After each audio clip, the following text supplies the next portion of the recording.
Hey, it's Peter Morley, your patient advocate, and for Healthcare Awareness Month, I am so honored to be with Congressman Chris Deluzio. Thank you so much. You're so welcome. You're a Navy and Iraq War veteran, and you sit on the vice-ranking member of the House Committee on Veteran Affairs, which is impressive as a new member.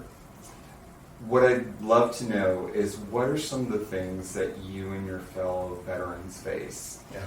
And what are you doing to fight to protect the VA and veteran services? Well, Peter, thank you. You work hard to protect people's health care across the board. For veterans in particular, the VA is so important. I get my health care at the VA, so many other veterans do. And we're coming out of last year, the President and the Congress getting the PACT Act done, which expanded what veterans are eligible for. Folks who served in wars like Iraq and Afghanistan, who were exposed to burn pits and other things, are now eligible for better benefits, more health care, more coverage. So I think it's important we're focused on making sure that law is implemented well, we get veterans in, but we're also having to defend the VA and veterans care from right-wing attacks and cuts. In this debt ceiling crisis a few months ago, the Republicans used all of us as a bargaining chip. They're opening salvo, the Default in America Act, slashed all kinds of spending, and they didn't protect veterans' care and care and VA funding from those cuts.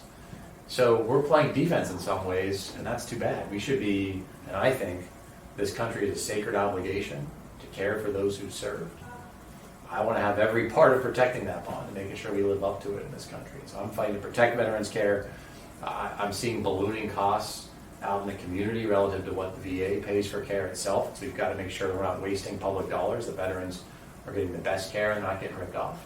There's good coordination on that care. And another place, we had a hearing this week in the committee on this, is veterans have to go through claim exams when they first come into the VA for their claims. And we've outsourced and privatized that to for-profit contractors.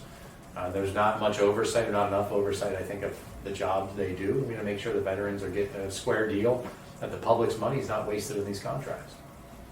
That's just so amazing. My friend and veteran advocate, Ted Corcoran, always tells me, don't just thank me for your service. He's a veteran as well.